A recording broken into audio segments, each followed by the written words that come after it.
This video is brought to you by Idechude Media. France, once the military powerhouse in Africa's Sahel region, has just lost one of its closest allies, Chad. Yes, Chad has officially ended its defense partnership with France, a move that signals a massive shift in the region's balance of power. Before we dive in, don't forget to like, share, and subscribe for more insights into global stories like this one. Also, scan the QR code on your screen to support our channel. Now let's get into it. Chad's Foreign Minister Abderrahmane Koulamara announced the end of the country's long-standing defense pact with France. He called it a historic turning point and emphasized that it was time for Chad to assert its sovereignty. France, on the other hand, seemed caught off guard. A spokesperson from the French Foreign Ministry admitted that they had taken note of Chad's decision, suggesting they didn't see this coming. This decision means the 1,000 French troops stationed in Chad will likely have to pack up and leave. But why does this matter so much? And what does it mean for the region? Let's break it down. Chad wasn't just an ally, it was the ally. Known for having some of the most battle-hardened troops in the region, Chad played a crucial role in France's military campaign in Africa. Let's rewind a bit. In 2013, Chad's troops were indispensable in France's operation to crush an Islamist insurgency in Mali. In 2019, when rebels threatened Chad's longtime ruler Idriss Déby, French jets intervened, bombing the rebels and securing Déby's hold on power. Even in 2021, when Idriss Déby was killed in combat, French President Emmanuel Macron attended his funeral, signaling unwavering support for Déby's son Mahamat, who took over. For decades, France had Chad's back, and Chad was France's anchor in the Sahel. But now, that anchor is gone. So why would Chad cut ties with such a powerful ally? President Mahamat Déby explained it in a speech on Sunday. He said the defense agreement was outdated and no longer aligned with Chad's security and geopolitical needs.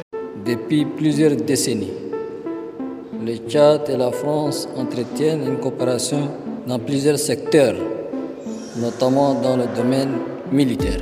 Cependant, au fil du temps, cet accord est devenu obsolète, complètement obsolète.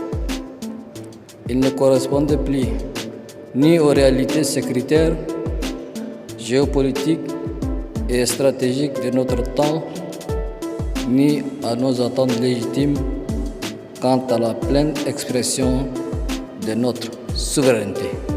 Nous avons ainsi décidé de mettre un terme à cette coopération militaire pour réorienter notre partenariat avec la France sur des domaines qui auront plus d'impact positif sur le quotidien de nos populations respectives. Chad has been battling jihadist insurgencies for over a decade, particularly around Lake Chad, where groups like Boko Haram and Islamic State affiliates operate. Despite the presence of French and US troops, stability has remained elusive. In October, for instance, a daring attack on a Chadian military base left around 40 soldiers dead. After the attack, Déby even threatened to pull Chad out of a multinational security force made up of countries bordering Lake Chad. Déby's frustration with foreign military support seems to have reached a boiling point. While France's influence wanes, Russia is stepping in. The Wagner Group, a Russian paramilitary organization now controlled by Russia's defense ministry, has been making moves in Africa. They're active in Mali, Burkina Faso and Niger, fighting alongside local military governments against Islamist militants. They've also been spotted in Chad's neighbor, the Central African Republic, where they are propping up the government. And here's a telling detail.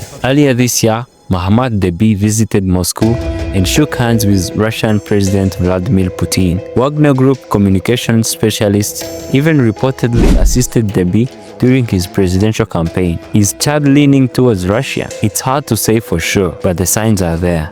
Back to Chad. President Mahamat Deby has made it clear that this decision wasn't taken lightly. He described it as a result of in-depth reflection and careful evaluation. Deby wants to build a Chadian army that's not dependent on foreign powers. He also seems to be playing to his domestic audience by cutting ties with friends. Deby is boosting his popularity among young voters who see the move as a bold assertion of national sovereignty. During a rally in May, Deby shouted, "Those who don't respect us, get out." It's clear he was talking about France. So what does this mean for the future of Chad and the Sahel as a whole?